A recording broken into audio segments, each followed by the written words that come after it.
All right, my friends. So this chapter is entrepreneurship. For those of you who are here, what is entrepreneurship? How do you define it? Go ahead. When you start your own business. When you start your own business, that's a good way of looking at it. Anything else? What else? How would you define it? It would like label it as profit and loss, but I never understood why. I don't know why either. Okay, what else? You bring all the resources together and take the risk to start a new business. Very nice. I like it. Okay, go ahead.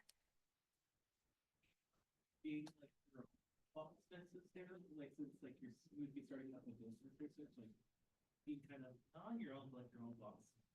So to be an entrepreneur, do you have to have a business? Okay, I like it. All right, who else? Do you need a business to be an entrepreneur?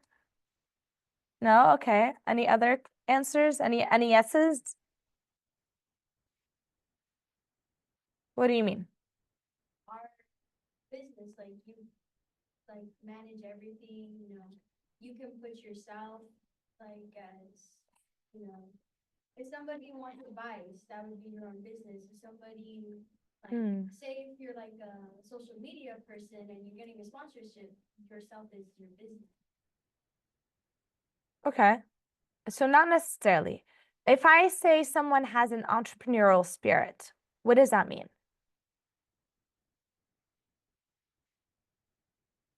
They make their own ideas. What else? What do you guys think? If I say, whoa, you have such a great entrepreneurial spirit, what am I referring to? Individuality. Okay. Work ethics. Nice. So essentially, entrepreneurship is not just owning your business.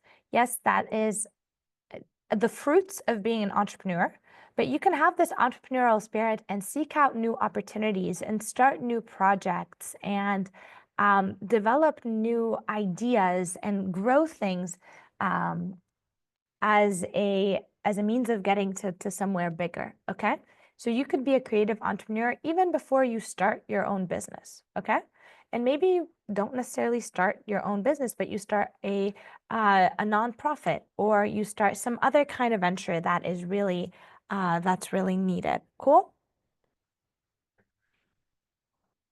You can be an entrepreneur and own stocks too. The idea is that you have the characteristics that make up an entrepreneur. Okay? And we'll talk about those in a little bit.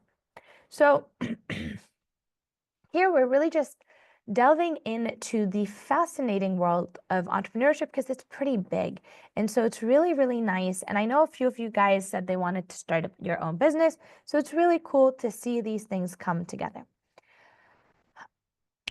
The key themes in this chapter will cover the realities of starting and managing your own business, along with the essential strategies for success. So you're going to use this content as a toolkit to help you assess whether you're ready to make your own business or you're not ready to make your own business. To start with, does anyone know who this guy is? Huh? Bill Gates. It's Bill Gates. It's not Elon Musk. I think he was arrested at one point or another. So Bill Gates, he's very successful, right? He's a very successful business owner as individuals who never mistake, a lot of people see a CEO as someone who's perfect, right? Someone who never makes mistakes, someone who is got it all together all the time. Well, you have this wonderful picture of Bill Gates being arrested. This was 1977, around the time he had dropped out of Harvard and was living in a small motel in Albuquerque, New Mexico. Right? So it was not the highlight of anyone's life. Yeah?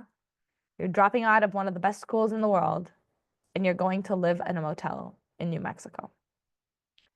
So Gates, alongside with his co-founder, Paul Allen, was working on what would eventually become Microsoft, a company now worth over $1 trillion. So during that time where people thought, to the eyes of the world, that would be classified as someone who is a loser, right? Someone who's got nothing going on for them. Someone who had something and then left it, and that's how the world would have judged him. But no, he had something else on his mind. He had this mission and this vision that he wanted to complete. So the takeaway here is that success doesn't come without hurdles. Gates, one of the wealthiest and most successful entrepreneurs, he started from a very humble beginning, making mistakes along the way, just like you and I would as we're growing our businesses and as we're going through these ventures. So the lesson for aspiring entrepreneurs here is to embrace challenges and setbacks as part of this wonderful journey that we have. So Gates' story, it also underscores the importance of perseverance and adaptability in entrepreneurship. So one thing that is very important and in the characteristics of being an entrepreneur is that you're adaptable, and which means that you can take whatever situations that life throws at you, and you're able to make something out of them. There are people who start their entrepreneurial journeys from very different places in the world. Okay, very different economic means. Some people start out already coming from a wealthy family. Some people start out as with nothing, and then they build themselves up. Those are the different methodologies, but that allows each person to be adaptable to wherever they are. Okay, so that perseverance and adaptability is very important. So here we see is the potential to see in the software development and seize the opportunity is a great example of what it means to be a visionary entrepreneur. You see things that maybe not everyone sees, okay? And you go out and you look for these. So aspiring entrepreneurs should recognize that success often requires taking risks and learning from failures. Oh, there's the foundation of Microsoft.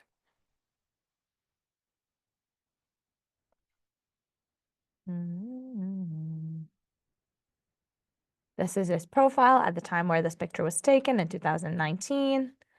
This is how much the company is worth and so forth. You could see the information. This man who came out of nothing is now one of the biggest companies in the world. Okay. So while we often focus on large corporations like Microsoft, the backbone of the US economy is actually small businesses. So that would be pop and mom shops, maybe something that you own or that your parents own. That is what makes the US economy great, and that's what makes it thrive and push forward. So according to the Small Business Administration, about 80% of US businesses are small businesses, with the majority having fewer than 20 employees. Small businesses, they actually play a very crucial role in job creation and economic growth, representing almost 99% of all US businesses. Okay, so the majority of businesses that you see in the US are actually small businesses. So it's important also to note that most entrepreneurs start small and scale over time. Think about, if you have entrepreneurs in your family, think about how and where they started, okay? Did they start, I think, Noor, you were saying your mom has two schools, or she runs 2 schools. Did she start out with 2? No. No, We right? started out of the home and then got one building and then reopened the home for infants. Beautiful. And so you see this process of growth. Anyone else wants to share a story of their parents or how they grow? No? Okay. So either way, you see that most businesses, they start small and then they scale. So whether you plan to remain a small, locally focused business or grow into a large corporation, your contribution to the economy is actually pretty significant. It's more significant than what you think. So for aspiring entrepreneurs like yourselves, The potential to have a big impact, even at a small scale, should not be underestimated. Small businesses contribute to community development and innovation, and they provide products and services that are often cannot be found in large corporations. They also provide a really nice human interaction. You know that when you walk into a small business, you feel it, right? You feel this lovely atmosphere. You feel like there's a family there. You feel like they're interacting with love. And most of the time, these people are so happy that you're there that they treat you with so much love, right? Whereas that might not be the case for big corporations. So you find something in humanity and community building apart from the economic impact that you would not find otherwise. So these are some of the statistics that you could look at as well. So are you ready to become an entrepreneur? Now, before diving into business ownership, it's really critical to ask yourself, am I ready to be an entrepreneur? Do you guys think you're ready to be entrepreneurs? Yep, okay. Anyone else? All right, we see some heads shaking. Cool. A lot of people underestimate the sacrifice and the personal sacrifice involved in owning a small business. So the idea is that we have this picture perfect that, okay, I'm going to run a business. It's going to be easy. It's going to be flawless. It's almost like this dreamland. But it actually requires a tremendous amount of sacrifice. Now, the SBA offers questionnaires. Sorry. The SBA offers questionnaires that assess your readiness by asking about your willingness to sacrifice time with the family, personal hobbies, and social life to feel that you're ready. My personal opinion, take a risk, okay? That's my personal opinion. But maybe you should test it out. Maybe you should see if this is something that, because it does require a lot. So, some questions that you could see on the slide, some of the questions that you could be asked, right? So starting a business often means long hours of work, longer than the ones you work from the 9-to-5 jobs, especially in the early stages, and it demands can sometimes be overwhelming. For those of you who are seriously considering this path, you really have to reflect on whether you want to take on these responsibilities or not. Again, personal opinion, take the risk. There's nothing stopping you from doing things that are great, unless you personally don't want to, right? So the only one that's standing in your way is you. Are you willing to make those sacrifices? If you're looking at the size of the sacrifice, it can be scary and it can be overwhelming. But the only one, if you actually want to have a small business, the only one that's standing between you and that small business is your thought process and your mindset. Does that make sense? So the concept of work-life balance is redefined when you are an entrepreneur. Success often requires working harder and longer than others, especially in the beginning, which is what we talked about. But again, you have to have the right mindset and the right support system around you to be able to continue and have it be rewarding, because it does create an autonomy that's rewarding. It creates financial independence. It creates personal fulfillment. It's really good in that sense as well. All right. Oop.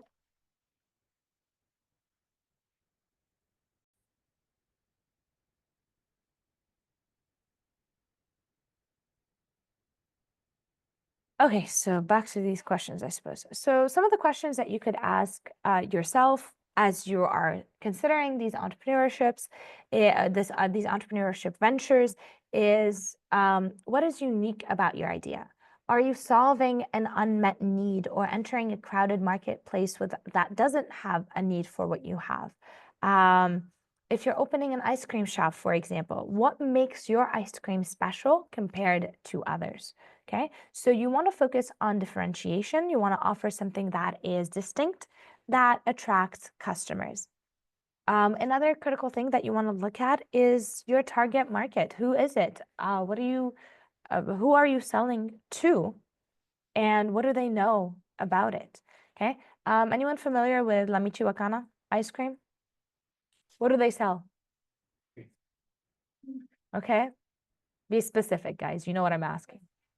Mexican ice cream, very specific kind of Mexican ice cream. Multiple flavors. Is it the same thing as Baskin Robbins? What's the difference? Different flavors in the ice cream. What else? Water base and milk base. Oh, do they cater to the same community?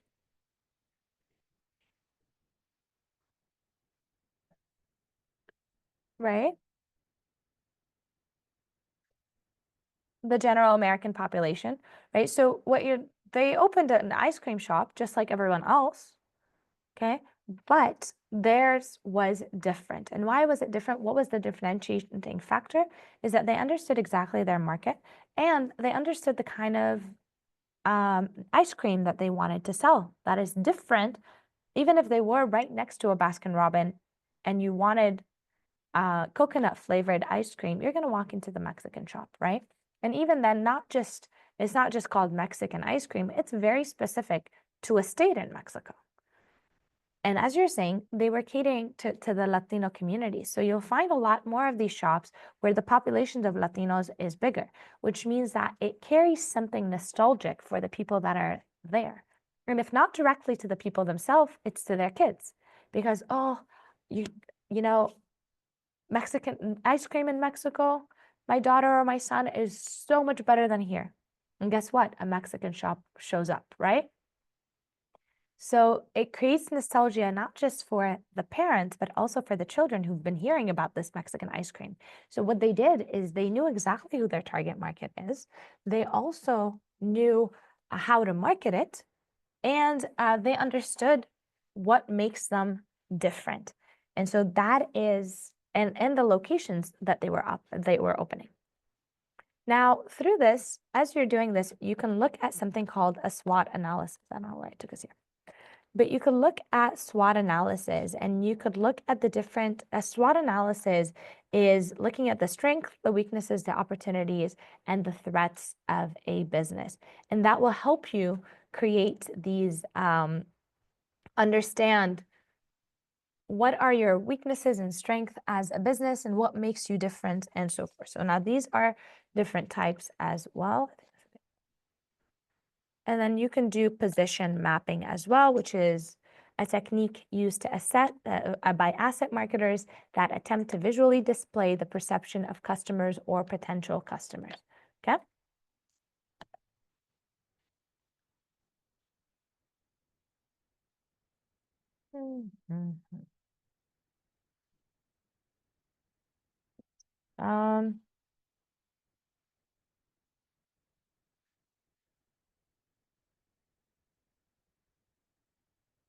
So there are these are statistics on the different types of minority-owned businesses. So you can see that the number of Hispanic-owned businesses almost tripled from 1997, which they had 1.2 million businesses, and by 2012 they had 3.3 million businesses, which tells you that there's an increase in empowerment and in the belief that you can come to this country and create your own business, or in the belief that even those who are from minority groups, quote unquote minority groups, they can still thrive and they can grow and they can expand. So the percentage of businesses, of U.S. businesses businesses with 1 to 50 employees owned by African Americans increased by 50% from 1996 to 2015. Those are amazing numbers. And almost 1 million firms with employees are minority owned. So 53% are Asian American owned, 11% are African American owned, and almost a third are Hispanic owned. And that's incredible. So 19% of all companies with employees are owned by women. Statistics that are new and statistics that are great. Okay. Now, there are different types of entrepreneurs, each with varying goals. Some, like micro entrepreneurs, prefer to keep their businesses small and manageable, focusing on stability rather than growth. So what happens is you get to a point where your business either is doing great and you have to ask yourself, do I want to expand in which case I have to hire a bunch of new people and really, really expand. Like it's kind of like a pivotal moment where you have to make that decision. Or do I keep it where it's at and keep managing it myself so that I can actually keep running it? Does that make sense? Okay, so those are the things that you have to ask. So as a micro entrepreneur, usually your mindset is, I want to keep it manageable. Okay, so it's like you look at that pivotal point and you decide that you do not want to dedicate more of your resources there. Whereas you have things like growth-oriented entrepreneurs who aspire to scale their businesses into large corporations. For example, Jeff Bezos is a great one. Okay, he started Amazon with a small investment from his parents. Initially selling books online, that was what he did. Cool. Then today, Amazon's one of the biggest companies in the world. Similarly, Elon Musk also founded multiple successful companies, including Tesla, SpaceX, and others as well. And by leveraging creativity, risk-taking, and relentless innovation, even where he is today, whether you support the man or you don't, it doesn't really matter. The idea still stands, is that this man took a lot of risks. He pushed forward, and he grew, and he had this growth-oriented entrepreneurship mindset, okay? So understanding the types of entrepreneurs is really good. So not everyone is built to make Teslas and Amazons. Some of us, the majority of us, are going to have these small businesses, not because we can't necessarily make it, but because there's a choice that you get into and you're like, okay, I'm choosing not to sacrifice anymore. Okay, so these you can see where Elon Musk grew. So he didn't start with Tesla. He started with Bellstar and sold to PC Magazine for 500, I think, thousand. I'm assuming, yeah. And then you see he's now growing and he keeps growing. He made PayPal, sold it to eBay, SpaceX, Tesla, SolarCity, The Boring Company, and so forth.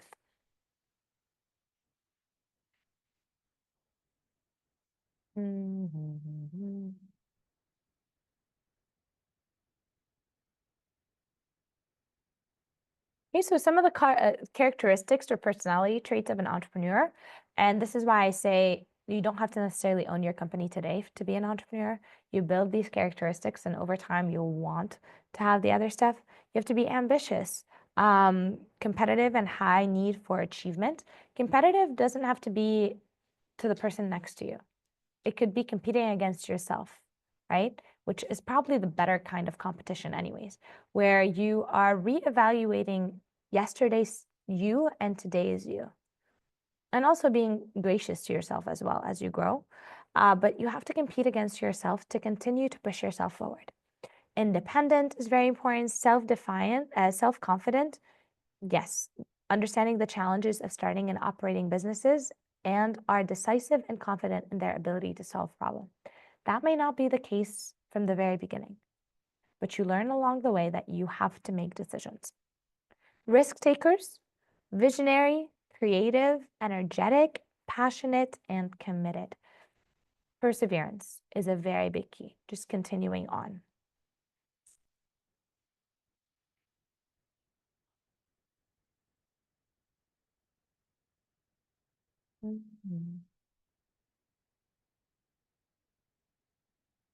The local entrepreneur. Starting a company is like eating glass and staring into the abyss. If you feel like you are up for that, then start a company. That is very true.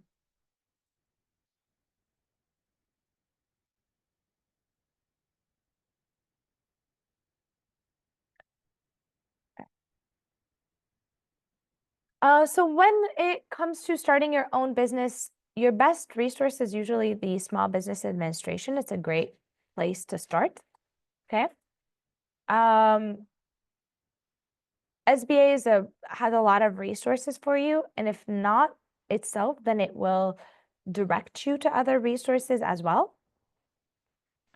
The first step you want to take is self-assessment. So you want to determine whether you have the traits and resilience you need to be an entrepreneur, because you have to be honest with yourself as well. It's one thing to envision something that we can actually do. It's another thing to really assess where we're at right now. Not to say that you shouldn't build toward it. I always say build toward the things that you want, but we have to be realistic in the time frame and in things around us as well. So for example, of all the degrees that I have, can I say that I want to be an astronaut tomorrow or in the next 2 months? No, that's not realistic. I have to be honest with myself. That means that if I really, really desire that, then maybe I go back to school and do something else.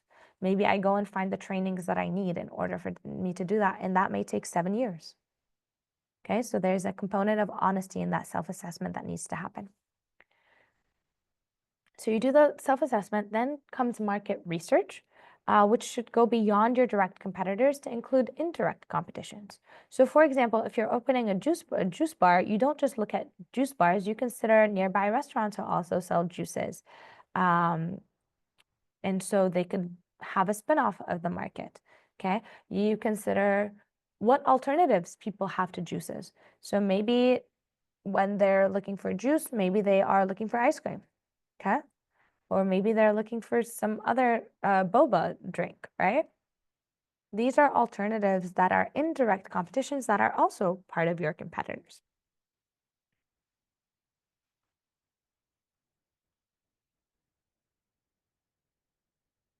All right, so where do you find your ideas? 80% of the top 500 companies executive got their ideas for their companies while working in the same or related industry. They didn't steal the idea from someone, but they were inspired by it. One thing that I would say you guys can do is, has anyone here created a vision board before? Vision boards are pretty cool. They kind of are a mission for you for your next stage in whatever you're doing. Yeah. And so vision boards for businesses or for yourself as an entrepreneur, you get to put that up and it reminds you of the things you want to accomplish or the things you're inspired by. So you put images of people that inspire you, you put images of businesses that inspire you and so forth. Let me see.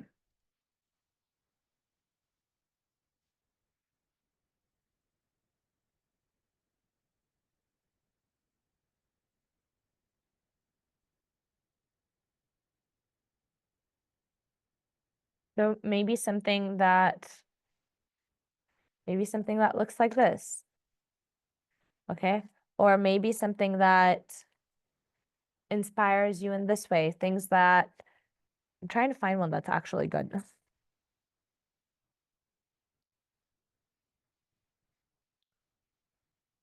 This is typically what a business, like what a vision board would look like.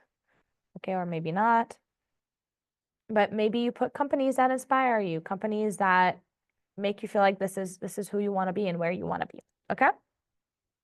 What that does is that like these people who are working in the same industry, you have something to aspire for. So you're not necessarily stealing an idea off of someone, but you are looking for ways to be creative about the things that you see.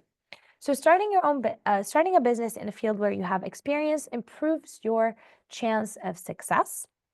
And it really just helps you with coming into the business with some idea before. Okay. Other sources of inspiration: personal experience as a customer or as a consumer, hobbies or personal interests, suggestions from customers, family and friends, industry conferences, college resources. They're there to help you. Okay. The next thing you want to do is you want to choose a form of business. All right, so the next thing is that you want to choose a form of business formation. So when you want to choose a business, location is very, very important. So whether it's proximity to customers, anchor stores, so large retails that draw foot traffic or competitors, location can make or break your business. Sometimes those things that are the hole in the wall place are exactly what you need to be. So for example, being located near a gym or a movie theater could attract customers simply due to foot traffic. Okay. Choosing your business structure, whether it's a sole proprietorship, partnership, or LLC or corporations, is equally as critical. We did the exercise last time, and I think it was, you guys got to see how things work and how they impact different businesses as well.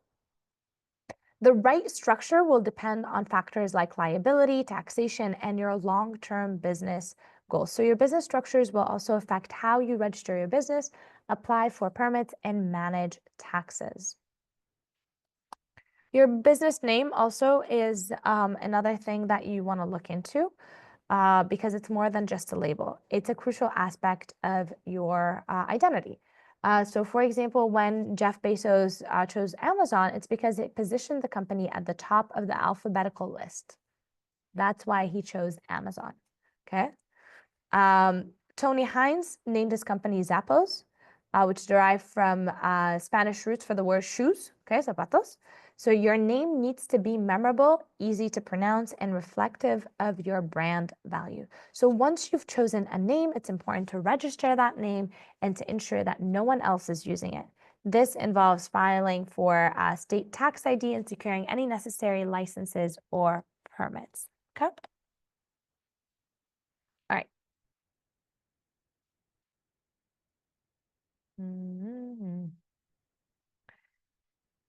So developing a comprehensive business plan is a very important step in launching a successful business. A successful or well-crafted business plan forces you to think through every aspect of your business, from your value proposition to financial projections. It really just helps attract investors and lenders by showcasing your business's potential. So if you're serious about starting a business, I would highly recommend creating a really good business plan. A good course to take maybe here at Chiefy, I want to say it's called, oh goodness, I can't remember. The entrepreneurship class at Chiefy would be a good starting point, okay? All right. So SBA has some some templates that you could use to start your business plans. B plans also is a good one. B plans has quite a few of them. B plans. These are business plan resources that you could find as well. So this is a great place to start. It shows you can look at free stuff, SWOT analysis, cash flow forecast, all kinds of things that you could use. Startup checklist. There's a ton of resources out there for you, but also there are business plan templates. You go through them. Typically they look something different where they typically have a list of business plan templates. Maybe they changed. Okay.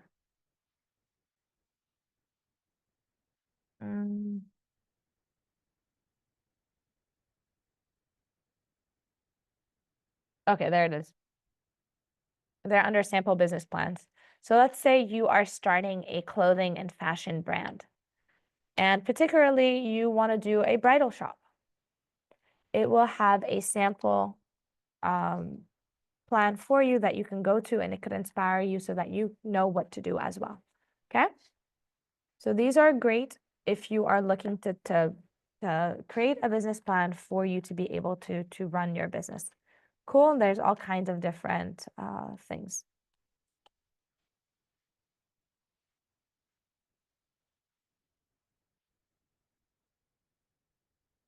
All right.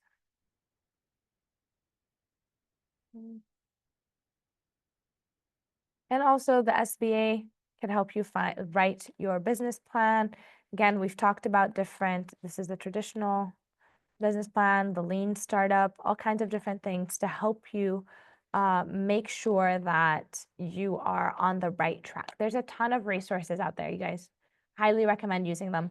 Again, I think I've mentioned SCORE before. But SCORE is a really good place to start as well. Okay.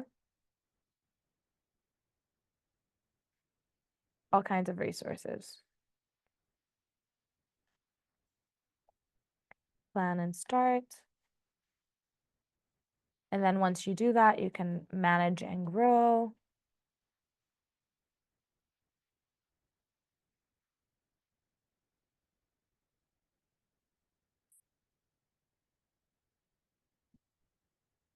Any questions so far? Learn to build a better business plan. Beautiful. All right, there are two forms of business financing that we're going to talk about. There's three primary things, methods. You have debt, equity, and bootstrapping. Debt financing involves borrowing money and repaying it with interest, while equity financing means selling a portion of your business to investors. And bootstrapping, which is the majority of what people do, is funding your business through your own resources, typically your personal savings or income from another job, okay? It's like pulling yourself up by your bootstraps. That's what it is, okay? And so forth. What are angel investors? These are people who typically have large capitals. They have a lot of money who provide early stage capital in exchange for equity in the company. So typically something like Shark Tank, everyone's seen Shark Tank. These people, if it was, they would be angel investors, okay? A famous one is Andy, I could not pronounce his last name, and he invested $100,000 in Google when it was just an idea. And his investment now is worth 1.5 billion. It's probably more since the slide was there. So it's worth more than 1.5 billion for sure. So angel investors can actually be critical in helping the startups grow and so forth, okay? They often also provide mentorship, guidance, and valuable industry connections.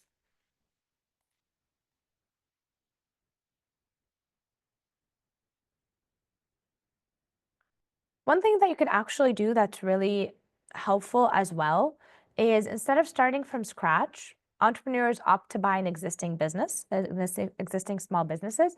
And there's a lot of those a lot of people are retiring and they don't want to continue their businesses, or their kids don't want to continue their businesses anymore.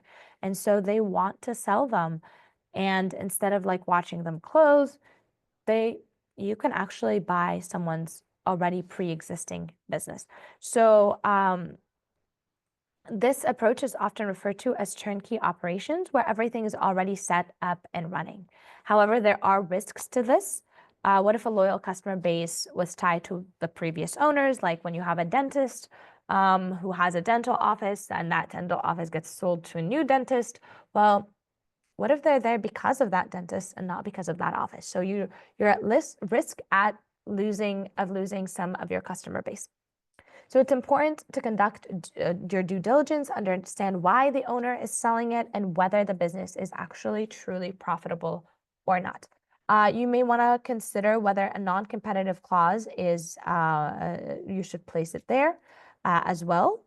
To prevent the former owner from opening a similar business nearby. So maybe they sell you the business and they know how everything runs. And so they go turn around and open one next to you as well. That's the same. Okay, so you want to make sure that that's not the case. So over a period of 5 years, nearly 50% of small businesses fail, according to the Kauffman Foundation. Businesses close down for a lot of reasons. Some of them are economic factors, some of them financial causes, so inadequate capital, low cash flows, things like that. Lack of experience on the business owner's behalf, and personal reasons. You may decide to sell your business or so forth. So whatever the case is. We talked about SCORE a few minutes ago, but they provide mentorship, and it's often paired through SBA. So they pair entrepreneurs with experienced business professionals. And SCORE mentors are often retired executives who volunteer their time to help new business owners navigate the challenges of entrepreneurship. So this is a really, really cool resource that I would highly recommend because you don't always have someone to kind of walk you through the process and help you with the experience and so forth.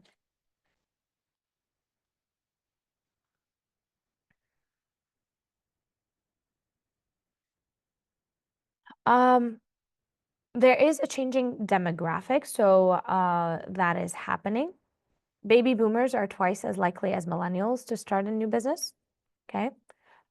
Close to 25% of all new entrepreneurs fall between the ages of 55 to 64. So even now, as people are getting older, they're still considering starting new businesses and venturing and taking out new information. Additionally, for women and minority entrepreneurs, there's also a lot of resources that are out there. We talked about before the Inland Empire, the Inland Business Women Center, Center as well. Another thing is that SBA offer targeted programs, grants, and loans that are designed to help underrepresented groups succeed in business. NerdWallet has a great compilation of business grant for minorities. So if you look at NerdWallet, it's a great place to start looking for your for financing your business as well. Okay, or at least a compilation of them. Or resources.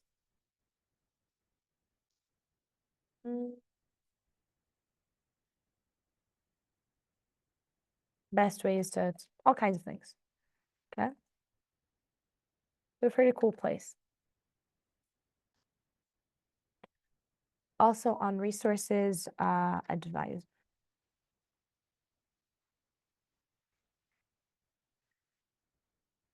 Also, if you're looking for financial advice, that's pretty cool. Advisors Give Back is a pretty cool place to start. It's SBA, not SBA, what is it called? Goodness, what are they called? CPAs. Okay, CPA advisors or certified CFP advisors, they help you fix your personal finances and help you grow financially. And it's free. So this is a great place to start as well. If you want to start investing, if you want to figure out how to save money and how to allocate resources and all that, this is a great place for you to start.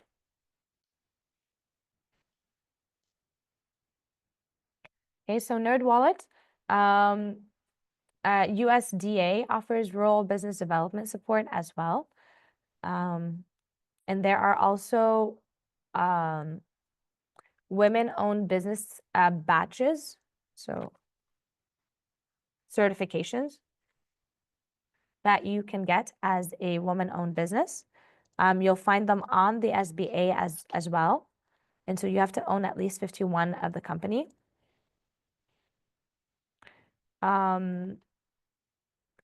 And you'll be able to find the different certifications. You'll be able to apply for them. And if you're applying for like government jobs, you will get those as well if they're offered to women. Okay, oh, there it is. So you could find them here.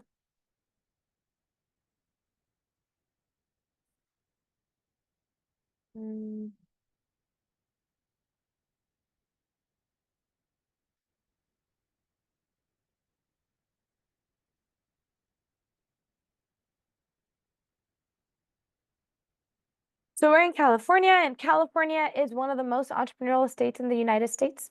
And it is probably the biggest, it is the largest population and economy. Not only that, it's also the 5th largest economy in the world by itself, just California by itself, not the rest of the United States. California alone is the 5th largest, the 5th largest economy in the world. And so the state's diversity, innovation, and economic opportunities makes it a prime location for starting new businesses. So if you're here, go out and do it. This is a great place to be and a great place to start opportunities and to do great things that you can do. Okay. Any questions that you have on your minds through this? Everyone's good? All right. That is it for the online portion.